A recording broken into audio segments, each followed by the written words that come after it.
Salam, bonsoir à tous. Aujourd'hui, je vais faire une vidéo sur les deux personnes qui doivent apparaître à la fin. Donc, sur l'identité de ces personnes. Donc, pour moi, il y aura le Mahdi des musulmans et il y aura Aïssa, le Jésus de l'islam, qui va apparaître à la fin des temps. Mais ce sont des personnages, des bêtes, ce sont des antichrists, ce sont les diables, ce sont les mauvaises choses dont Jésus nous a parlé dans l'évangile de Matthieu, dans le chapitre 24 et dans le livre de l'Apocalypse. Donc il faut être prêt, tout simplement. Ce Mahdi, ce Aïssa, ce Jésus, ils sont décrits dans les évangiles. Jésus l'a dit dans Matthieu 24, plusieurs faux prophètes, plusieurs faux Christ viendront. Donc il faut être prêt. Il n'a jamais dit que viendra aucun faux Christ, aucun faux Jésus. Il a dit plusieurs viendront en mon nom en disant c'est moi qui suis le Christ. Aïssa, tu vas le voir revenir, il va te dire c'est moi Aïssa, c'est moi Jésus le Messie, le Ne le crois donc pas. Parce que Jésus nous avait averti à l'avance. Bon, ces choses paraissent folles et farfelues, mais le jour où elles paraîtront, rappelez-vous de ce que je vous ai dit. Aujourd'hui, par exemple, quand vous lisez l'Apocalypse au chapitre 24, chapitre 13, on voit que la première bête qui doit apparaître, elle semble être l'émir, qui est le Mahdi que les musulmans attendent.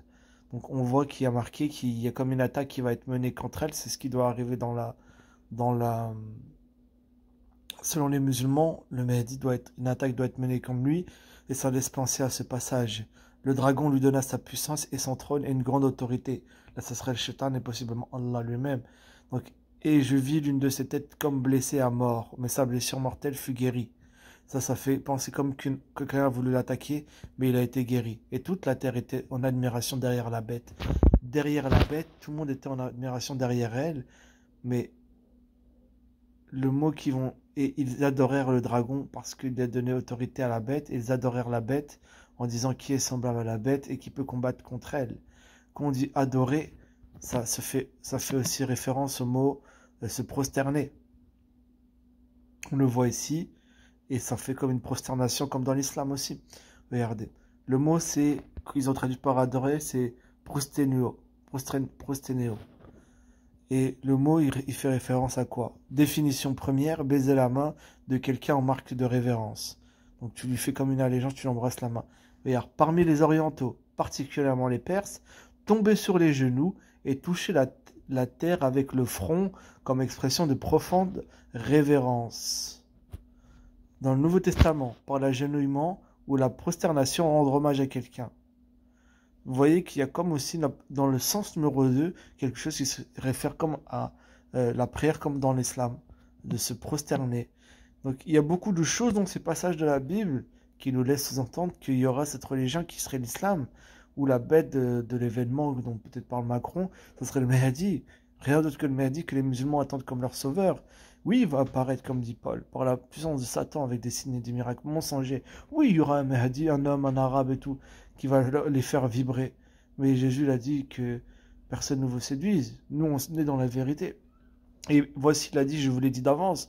Donc le Coran, il a été écrit après l'évangile. Les évangiles, ils étaient déjà écrits quand Mohammed y venait, ils étaient écrits depuis un moment. Ils étaient déjà là, les évangiles. Donc voilà, ils adorèrent le dragon. Il lui fut donné une bouche qui proférait des paroles arrogantes et des blasphèmes.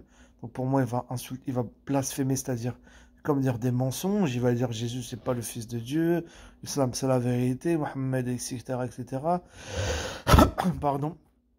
Et elle ouvrit la bouche pour préférer des blasphèmes contre Dieu, pour blasphémer son nom, c'est-à-dire et mentir contre lui, son tabernacle, et ceux qui habitent dans le ciel. Ils vont se moquer de Dieu, ils vont se moquer de ceux qui habitent dans le ciel, peut-être qu'il va se moquer même des anges Djibril, là, il se moque de l'ange Gabriel, il se moque de tout ça. Donc, eux, ils sont en train de faire comme... ça. Pour moi, c'est ce que ça m'engage que moi, mais ça rapporte à ça. Deuxièmement, il lui fut donné de faire la guerre aux saints et de les vaincre. Comme je vous ai dit, pour moi, tout ça, ça fait référence au Mahdi. Il va faire la guerre aux saints, c'est-à-dire pour moi aux chrétiens, et possiblement les juifs, et il va les vaincre. Donc c'est lui qui va être comme un émir, un leader spirituel, il va demander à ce qu'on attaque les chrétiens, les juifs, et ils vont les vaincre. Jésus, il n'a jamais dit qu'on est des guerriers et tout, non. On a dit vous êtes des brebis, des agneaux au milieu des loups. Et il lui fut donné autorité sur toute tribu, tout peuple, toute langue et toute nation. Donc cet émir qui va apparaître, ce Mahdi que les gens attendent comme le sauveur du monde, comme le gentil et tout, ça va être, pour moi, cet homme qui est décrit dans l'Apocalypse. Tous les habitants de la terre l'adoreront, et il fut donné la guerre au saints pour, voilà, pour l'adoreront, qui ont, voilà, ceux dont le nom n'a pas été écrit dans le livre, écrit dès la fondation dans le livre de vie de l'agneau qui a été sacrifié, qui a été égorgé, qui a été immolé. Donc les chrétiens, ceux qui ont le nom décrit dans le livre de Dieu, on va pas y croire. Tous les musulmans, tous les trucs, oui, dans son nom, non, non, Muhammad, non, ils vont peut-être tomber dans le piège. Mais Jésus, regardez ce que dit le verset de l'Apocalypse, pardon. Si quelqu'un a des oreilles, qu'il entende. Si quelqu'un mène en captivité, il ira en captivité. Si quelqu'un tue par l'épée, il faut qu'il soit tué par l'épée. C'est ici la persévérance et la foi des saints. C'est-à-dire que nous, notre but, c'est pas de tuer, de faire la guerre. Non, ici, c'est la persévérance et la foi. C'est juste de tenir dans cette situation-là. Nous, ce passage, il montre clairement qu'on n'a pas à prendre les armes et à se faire la guerre. On peut peut-être se défendre. Mais si quelqu'un est tué par l'épée, il faut qu'il soit tué par l'épée. C'est-à-dire qu'il faut rester persévérant, on va être persécuté. Ça rappelle très bien ce que Jésus nous dit dans Matthieu 24. On vous persécutera, on vous mettra à mort, les chrétiens. Il dit même, il dit même, on vous fera mourir. L'Apocalypse, ça le dit même un peu plus tard. On vous égorgera, on vous décapitera, on vous enlèvera la tête. Donc ça, c'est des paroles aussi qui font penser comme à ce qui est encore dans la montée de la religion de la bête, donc le Mahdi. Donc ensuite, voici la deuxième bête. Regardez, dans l'islam, l'eschatologie islamique, doit venir le Mahdi. Après lui, doit venir qui? Aïssa, Jésus. Il y en a qui disent Aïssa, la paix soit sur lui, nanani, nanana. Ils ne le respectent même pas. Ils le mettent comme un prophète, simple prophète, ils ne le respectent même pas. Al-Masih, ça même pas ça veut dire quoi peut-être. Bref. Voici, regardez pourquoi je vous dis que la première bête c'est le Mahdi et la deuxième bête, ça, pour moi, hein, ça, en tout cas, il y a de très fortes chances que ça se réfère à ça. Et la deuxième bête, c'est qui? Plus je vais regarder le deuxième passage, plus je vais monter de la terre une autre bête qui avait deux cornes semblables à celles d'un agneau et qui parlait comme un dragon. C'est qui pour moi? C'est Aïssa, c'est Jésus de l'islam. C'est tout simplement lui. C'est Aïssa de l'islam. Après le Mahdi, une bête ayant deux cornes, semblable à un agneau, mais qui parle comme un dragon. C'est une symbolique, il n'aura pas des cornes. C'est-à-dire sûrement il aura une grosse puissance. Et il parlera comme le shaitan. Et il va dire j'ai pas été crucifié, j'ai pas ci, j'ai pas ça. Il va nier les choses de Dieu. Comme dans le Coran. Et elle avait deux cornes comme un agneau pour moi, comme Jésus. Elle parlait comme un dragon, comme le shaitan. Elle exerçait toute l'autorité de la première bête, c'est-à-dire le Mahdi pour moi. En sa présence, elle faisait que la terre et ses habitants adoraient ou peut-être se prosternaient, adorer la première bête, se prosterner derrière la première bête devant la... Je sais pas ce passage, comment on pourrait l'interpréter, mais c'est ça. Peut-être que ça veut dire qu'ils suivent ce Mahdi qui se prosterne derrière lui, en mode possiblement quand il va agir en tant que chef de prière. Comme à un moment, il y a un passage dans la Sunna où le Mahdi est avec Issa au même endroit, et puis à un moment, le Mahdi demande à Issa, il attend qu'Issa demande à Issa, Jésus, de diriger la prière, et Jésus dit non, c'est à toi, c'est un honneur qu'Allah a réservé à ceux de ta communauté, ou quelque chose comme ça. Donc il lui donne allégeance, il lui dit non, non, c'est à toi, Mahdi, de diriger la prière. Donc on dirait que ça se rapporte à ce passage. Elle exerçait l'autorité de la première bête en sa présence, elle faisait que toute la terre et ses habitants adoraient la première bête, dont la blessure mortelle avait été guérie. Et regardez ce que fait cette deuxième bête. Elle opérait de grands prodiges, jusqu'à même faire descendre le feu du ciel sur la terre à la vue des hommes. Et cette deuxième personne qui fait ça, ça sera lui. Ça sera le faux Jésus. Aïssa, pour moi. Donc, et quand on parle dans l'islam, oui, il y en a qui disent, je crois que oui, il va faire fondre le Dajjal, Aïssa, Jésus, vous comprenez pas, c'est le Dajjal. Non, il va faire descendre le Dajjal. Et s'il fait fondre le Dajjal, rappelez-vous de ce passage. Il fera descendre le feu du ciel à la vue de tous les hommes. Donc, si vous voyez ça, c'est encore plus une preuve. Elle séduisait les habitants de la terre par les prodiges qui lui étaient donnés d'opérer en présence de la bête, disant aux habitants de la bête de faire une image de la bête qui avait la blessure de l'épée et qui vivait. Et il lui fut donné d'animer l'image de la bête afin que l'image de la bête parlât et qu'elle fit que tous ceux qui n'adoraient pas, peut-être ou qui ne se prosterneraient pas devant l'image de la bête, fussent tués. Peut-être même se prosterner devant l'image un hologramme, je sais pas, un iPhone ou autre. Tout le monde te filme maintenant avec tous les trucs.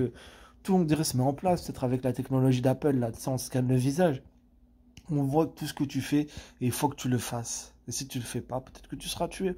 Donc là, j'imagine, peut-être que là, ça te concerne un temps éloigné dont on n'est pas encore là. Mais la technologie, bientôt, peut-être qu'elle va apparaître de manière très, très... euh, elle va apparaître, parce que tout va très vite. En tout cas, peut-être dans, voilà, 50 ans max, je sais pas. Et elle fit que les petits et les grands, riches et pauvres, libres et esclaves, reçussent une marque sur la main droite ou sur le front. Et que personne ne put acheter ni vendre sans avoir la marque, le nom de la bête ou le nombre de son nom. Donc, dans l'islam, le Mahdi, c'est, il s'appelle en vérité Mohammed. Et donc, c'est possible que déjà quand il dit la marque de la bête, c'est possiblement, c'est le symbole sur le front du djihad ou des choses comme ça. C'est le symbole où tu mets euh, un, un- comme un bandeau vert où il y a marqué il n'y a de Dieu que Dieu, Allah et son messager Mohammed, la sallallahu, un truc comme ça. Et ils vont te forcer. Et donc, le nom de la bête, peut-être, ça se réfère à Mohammed, au Mahdi, qui portera le nom de Mohammed. Donc, c'est ça. Et Allah aussi. Ça semble être c'est possiblement Allah qui est aussi une bête, qui est le dragon. Donc, il y a comme une trinité. Le Mahdi, Aïssa et le dragon, le diable, Allah, peut-être. C'est ici la sagesse que celui qui a de l'intelligence calcule le nombre de la bête, car c'est un nombre d'hommes et son nom est 666. Et c'est grave possible que Mohammed, en fait, euh, donc, que Mohammed Ben Salman, pardon, soit l'antichrist. Ben Salman qui tous ses péchés sera pardonné à l'âge peut-être de 40 ans, qui découvrira en 2026 qui sera le Mahdi, etc., etc. Parce que quand même, il s'habille pas comme les mécréants, et même s'il a tué tout, et il est peut-être aimé dans le monde musulman, dans la communauté musulmane, pas tous, mais il cherche à se moderniser. Donc c'est pas étonnant que son turban blanc et rouge devienne vert et rouge, et vert et blanc, et que les gens vont lire le Mahdi, qu'il commence à être vraiment à une personne influence qui va faire que l'Arabie Saoudite soit une puissance mondiale. On voit que l'Arabie Saoudite se rapproche de l'esplanade du Temple en Israël. Donc ils veulent avoir le contrôle. Donc il y a beaucoup de choses qui sont en train de se faire autour de l'Arabie Saoudite. Ça fait un moment que je le pense depuis 2 ans environ. Donc Mohammed Ben Salman, je dis pas que je suis sûr à 100%. Là, je suis honnête avec vous. Je sais pas. Mais il y a de grandes chances qu'il faut se méfier. Parce que si la chose elle arrive, dans ce cas-là, mieux vaut être prêt, mieux vaut prévenir que guérir. Ça se trouve, je vous l'aurais pas dit. Et si la chose elle arrive, je vous le dis après, vous me dites arrête de mentir. C'est lui le Mahdi, c'est la vérité. Tout ce que tu dis, c'est faux. Alors que maintenant, je vous le dis, il n'y a pas de raison. Comme Jésus l'avait dit dans l'évangile, voici, je vous ai dit ces choses à l'avance dans Matthieu 24. Donc ces choses, elles arrivent, possiblement. Soyez prêts, lisez l'évangile, demandez à Dieu de vous éclairer. L'Apocalypse, lisez-la comme je vous ai montré, et mettez les noms que je vous donne pour vous faire une idée. Je ne vous demande pas de me croire à 100%. Peut-être qu'il y a des choses fausses